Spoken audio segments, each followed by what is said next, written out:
The scars of childhood neglect never truly fade. They just become part of who you are. That is what I learned after my father abandoned me at Somerset Academy, a place that nearly broke me. For years, I begged him to hear my cries for help while I endured daily torment, but all he cared about was his new family.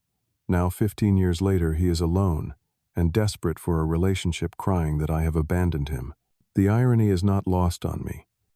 Before I continue my story, where are you watching from? Hit that subscribe button and join me on this journey through betrayal and healing. I was 10 years old when my mother lost her battle with cancer. The memory of her final days in the hospital still haunts me, the beeping machines, the sterile smell, and the way her once vibrant smile faded along with her strength. After she passed, it was just Dad and me against the world.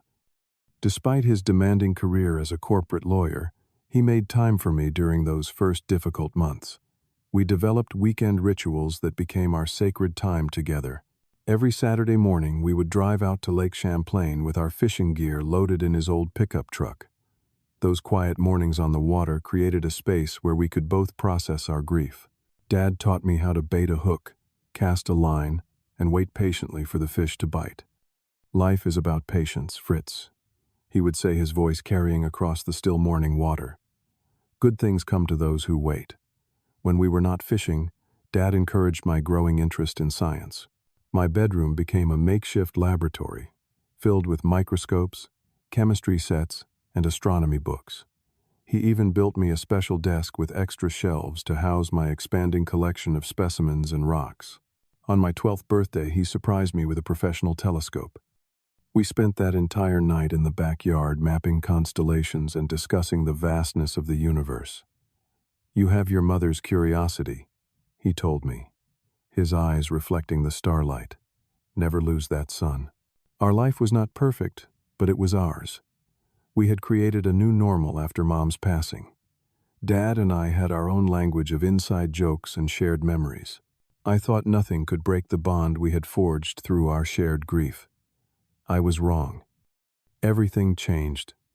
The night Dad came home late from a corporate charity gala with a bright smile I had not seen since before Mom got sick. "I met someone special tonight, Fritz," he said, practically glowing.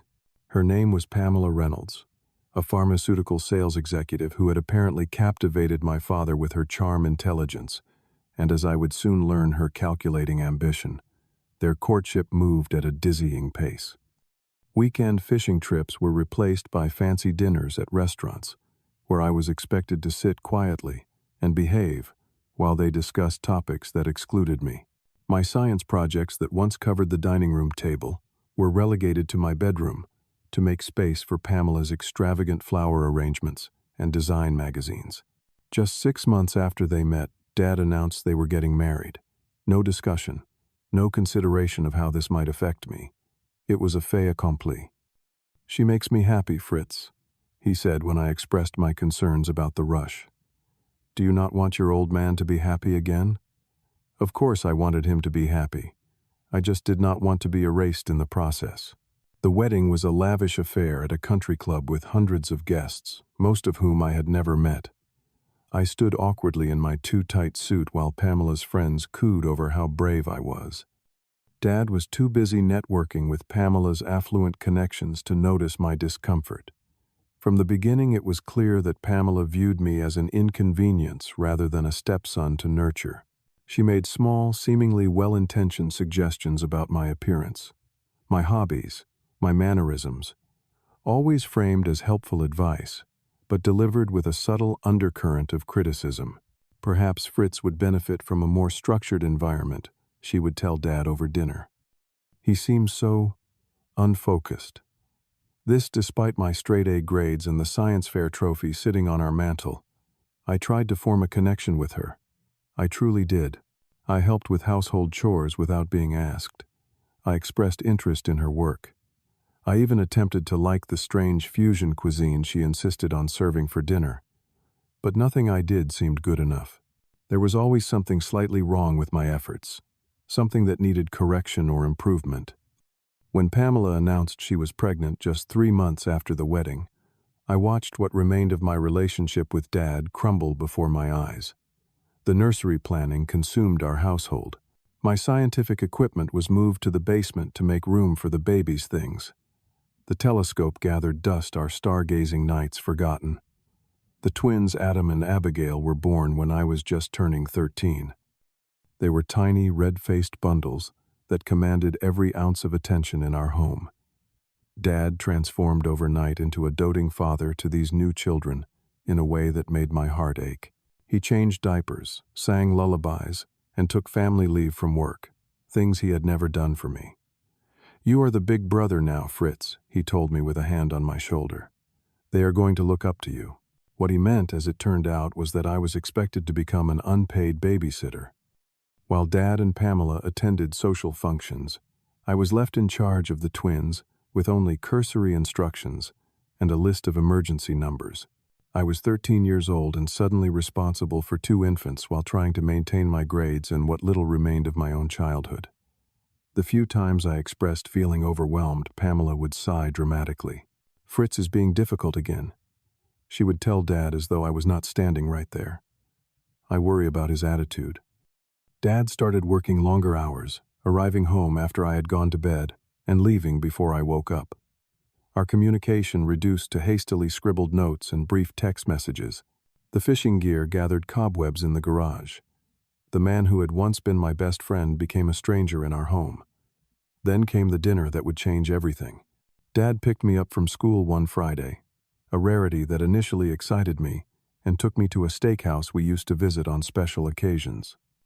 My naive heart soared with hope that perhaps he wanted to reconnect, to recapture some of what we had lost. "Fritz," he said, after our meals arrived, "I have some exciting news for you." The way he could not quite meet my eyes should have been my first clue. "Somerset Academy has accepted your application. You will be starting there next semester."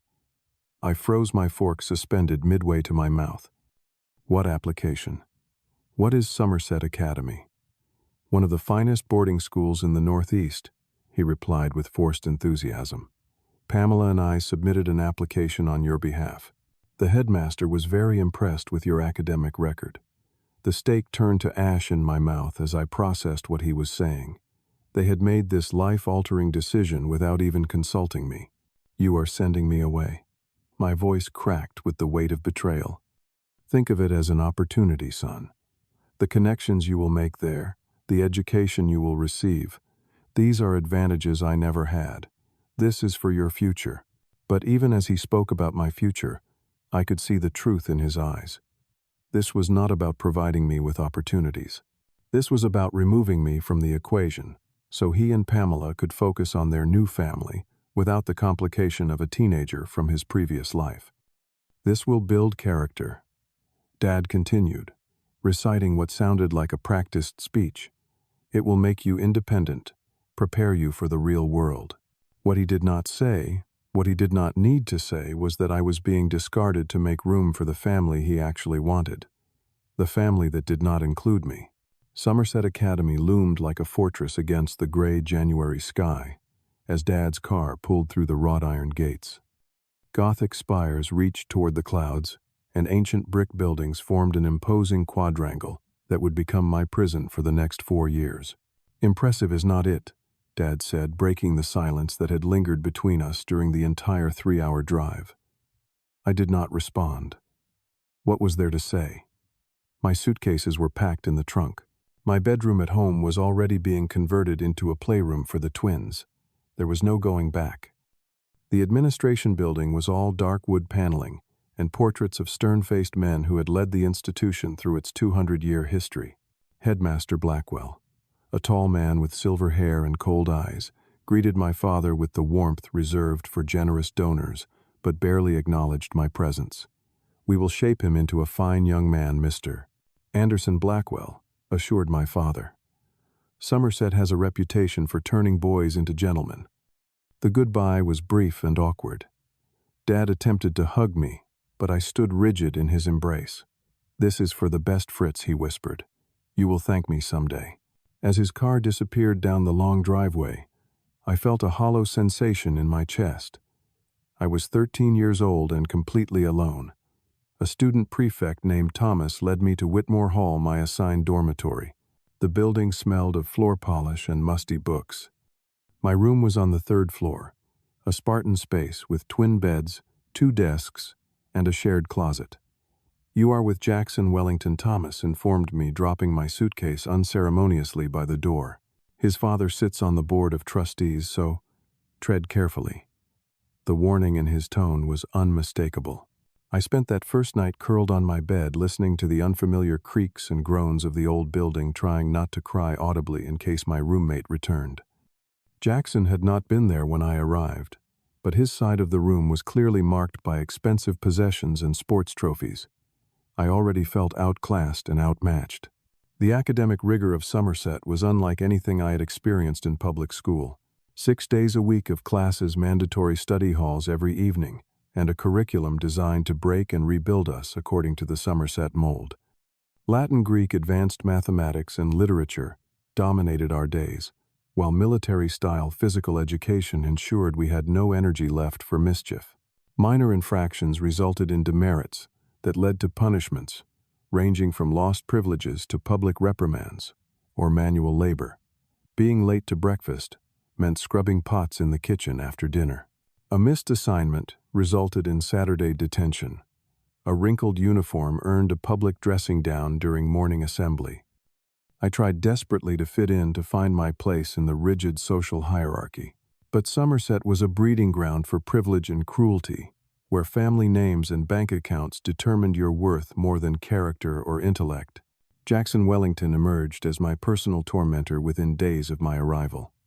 He was a 4th-generation Somerset legacy with a cruel streak and a posse of followers eager to earn his approval. It began with small acts of dominance, taking over my desk when he pleased borrowing my supplies without asking, making snide remarks about my public school background. "Did your daddy dump you here because he got tired of looking at you?" he asked one evening, lounging on his bed while I tried to complete a Latin translation. "Or was it the new wife who wanted you gone?" It is usually the stepmoms who cannot stand the reminder of a previous marriage. His aim was too accurate to be random. He had somehow learned about my family situation and wielded it like a weapon. The physical abuse started in my 2nd month. A shoulder check in the hallway that sent me sprawling. A foot extended to trip me on the dining hall steps. My belongings mysteriously ending up in toilet bowls. My bed soaked with water just before lights out. "Looks like little Fritz wet himself," Jackson would announce to anyone within earshot. "Maybe we should get him some diapers like his baby siblings." The one bright spot was Mr. Harrison, my science teacher, who recognized something in me that others missed. He allowed me to spend lunch periods in his classroom conducting experiments or simply hiding from Jackson and his cronies. Those brief reprieves were the only moments I felt safe.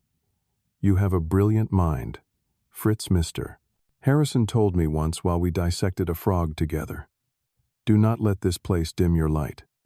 But one teacher's kindness could not protect me from the systemic cruelty of the place. When my calculator disappeared before a crucial calculus test, no one believed it had been stolen. When I showed up with a black eye from being accidentally hit with a lacrosse ball, the coach simply told me to toughen up.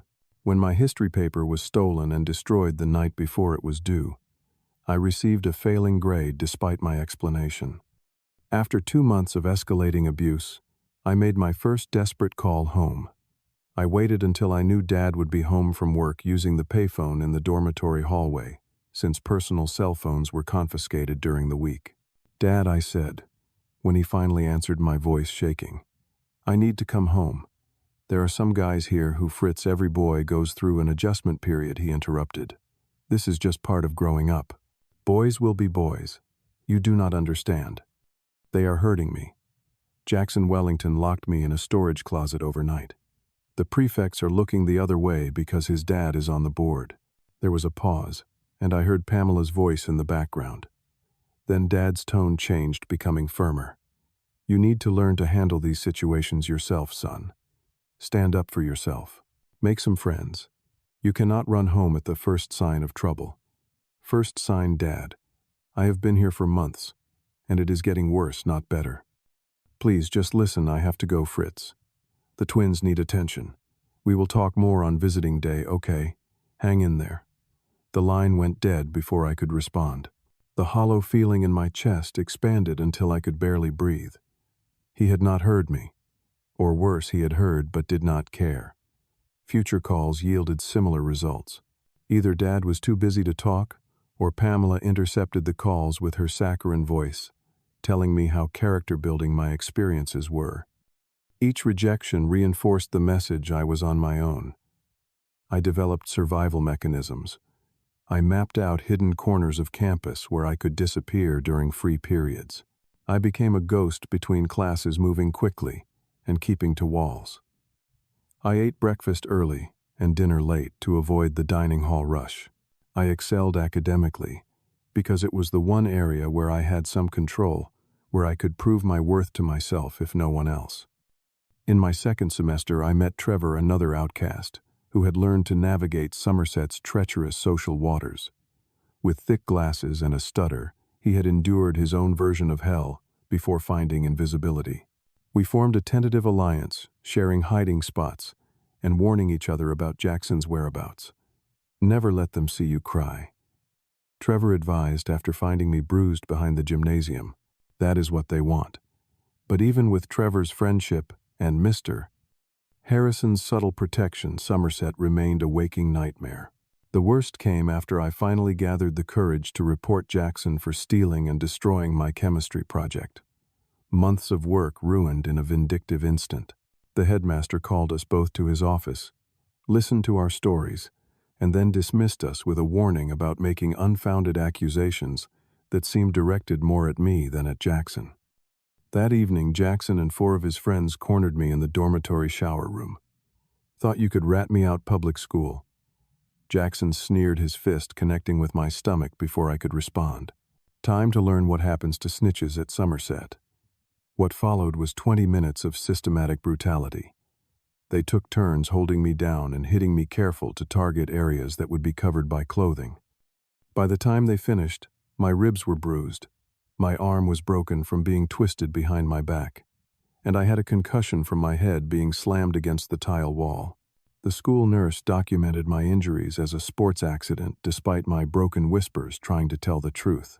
I spent 3 days in the infirmary, drifting in and out of consciousness, waiting for my father to arrive after being notified of my unfortunate accident. He never came. Instead, he sent flowers with a card that read, "Get well soon, sport. Sorry I cannot make it big case this week. Dad." That was the moment something inside me broke and reformed. I realized with crystal clarity that no help was coming. My father had abandoned me completely to this place. If I was going to survive, I would need to save myself. Back in my dormitory after the sports accident, I made my final desperate attempt to reach my father. I had been planning this call, meticulously gathering evidence that even he could not dismiss. Using a small recorder Trevor had smuggled in for me, I had captured Jackson and his friends discussing their attacks on me and planning future ones. I had documented my injuries with a disposable camera. I had even collected statements from 2 younger students who had witnessed the shower room assault, but had been too afraid to speak up before. I waited until Sunday evening, when I knew Dad would be home, and called from the payphone in the dormitory basement for privacy. "Dad," I said when he answered, my voice still raspy from my injuries. "I need you to really listen to me. This is serious. Fritz, I am in the middle of dinner with the Hendersons. Can this wait?" "No, it cannot wait. I am being systematically abused here. I have proof now, recordings, photos, witness statements. Jackson Wellington and his friends broke my arm and gave me a concussion last week. The school covered it up. I need you to pull me out of here before they kill me. I am not exaggerating." There was a long pause, and I heard him excuse himself from the table. When he spoke again, his voice had hardened in a way I had never heard before. "Fritz, I have spent a fortune on this education for you. Do you have any idea the strings I had to pull to get you into Somerset? The donations I made?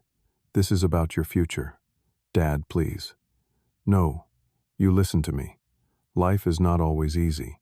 Sometimes you have to endure difficult situations to become stronger. This will make a man out of you. They broke my arm. They enough with the dramatics. Your grandfather survived the Vietnam War at 18. I worked 2 jobs to put myself through law school. And you cannot handle some schoolyard roughhousing toughen up Fritz. This is embarrassing. The words hit me like physical blows. In that moment, the last thread of hope I had been clinging to snapped. You increased your donation. Did not you? I asked quietly. That is why the headmaster ignored my report. That is why they called it a sports accident. You are paying them to keep me here no matter what happens to me. His silence was confirmation enough. I hate you, I whispered into the phone, surprised by the calm in my voice. Whatever happens to me now is on you. I hung up before he could respond. Walking back to my room, I felt oddly light, as if a great burden had been lifted. The crushing weight of hoping for rescue, of believing my father might still care about me, was gone. In its place was a cold clarity. I was entirely on my own, and that knowledge was strangely liberating. That night, Trevor and I began planning my escape. We had both been watching the patterns of the campus security, noting the blind spots in their surveillance. Trevor, whose parents at least visited him regularly, had access to cash they provided for extras. He offered it all to me without hesitation. You have to get out, he insisted. Next time they might kill you. Over the next month I worked methodically. I saved every penny from my cafeteria job. I gathered the essential documents I would need: birth certificate, social security card, immunization records that were kept in my student file, replacing them with photocopies to avoid immediate detection. I researched bus routes and schedules, and most importantly, I reached out to my maternal uncle Andrew, my mother's younger brother, whom my father had gradually cut out of our lives after her death. Uncle Andrew had sent birthday cards every year that mysteriously got lost in the mail, according to my father. I had found his contact information in an old address book of my mother's that I had smuggled to Somerset among my personal belongings. His response to my carefully worded email was immediate and resolute. I have been trying to reach you for years, Fritz. Come to me. I will help you. The day before winter break, when the campus was in chaos with students preparing to leave, I said goodbye to Mr. Harrison. He was the one adult at Somerset who had shown me genuine kindness, and I felt I owed him an explanation. I cannot stay here anymore, sir, I told him after class. I am leaving tonight. He looked at me for a long moment, then nodded slowly. Be careful, Fritz, and remember that what happens to us shapes us, but it does not define us. He pressed a book into my hands, a collection of essays on resilience by survivors of various traumas. Read this when you get settled, and maybe write to me someday when you are safe. That night, while the prefects were distracted by end-of-term celebrations, I slipped away through the service entrance of the dining hall. Trevor had created a diversion by setting off the fire alarm in another building, giving me precious minutes to make it off campus undetected.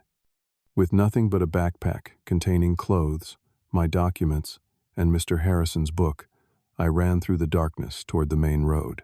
I caught the last Greyhound bus heading west, my heart pounding in my chest as I watched Somerset spires disappear into the night. I was 14 years old and terrified, but for the first time in over a year, I felt something like hope. Uncle Andrew was waiting at the bus station in Ohio, a tall man with my mother's gentle eyes and sad smile. He embraced me without hesitation, his arms strong and secure around my too thin frame. You look so much like her, he said, his voice thick with emotion. I have been trying to find you since the funeral. Your father blocked every attempt. In his modest 2-bedroom apartment, I finally found safety. Uncle Andrew, a high school English teacher with no children of his own, created space for me in his life without question or condition. He took me to doctors who properly treated my still healing injuries. He found a therapist who specialized in trauma. He registered me for the local public high school and fought for my educational rights when my father inevitably discovered my whereabouts. The legal battle that followed was ugly. Dad hired expensive attorneys who threatened Uncle Andrew with kidnapping charges. They claimed he had alienated me from my father and brainwashed me into making false accusations against Somerset.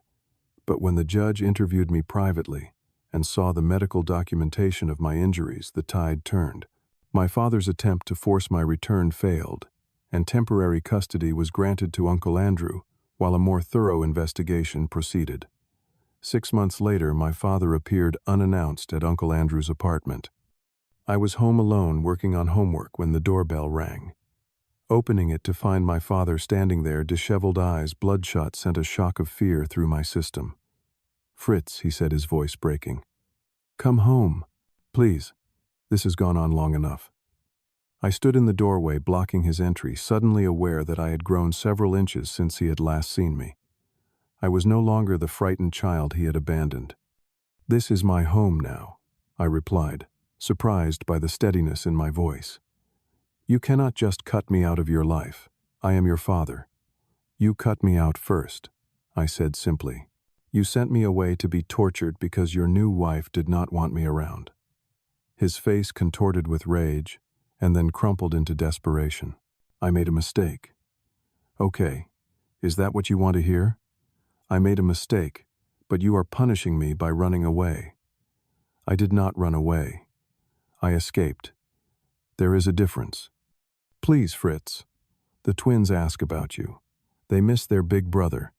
The mention of the twins, who had been mere infants when I left, who could not possibly remember me, revealed the manipulation behind his plea.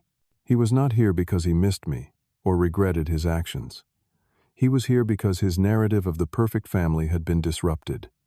"I am filing for legal emancipation next month when I turn 16, I told him. "Uncle Andrew is supporting me. We have documentation of everything. The abuse at school, your knowledge of it, your failure to protect me. The judge already knows most of it.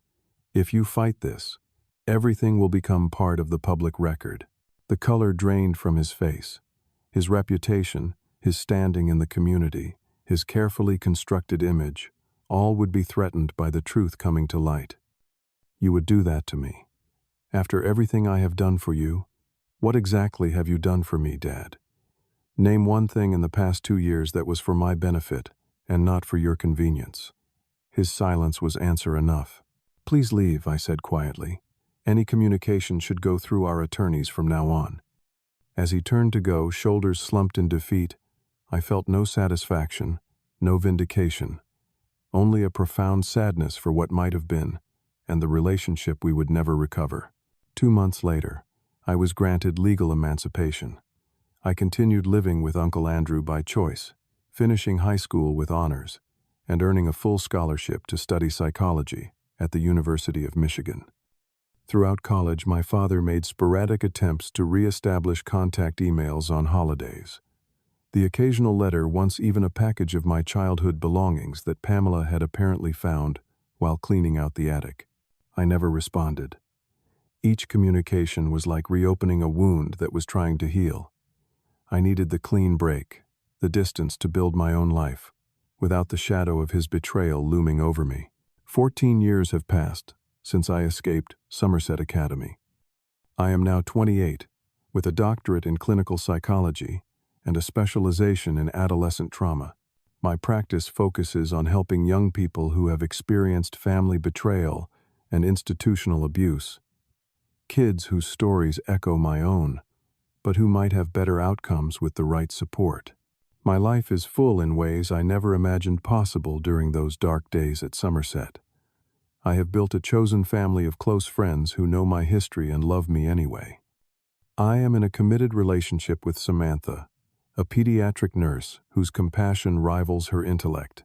I maintain a close relationship with Uncle Andrew, now retired, and enjoying his golden years with a book club and gardening hobby.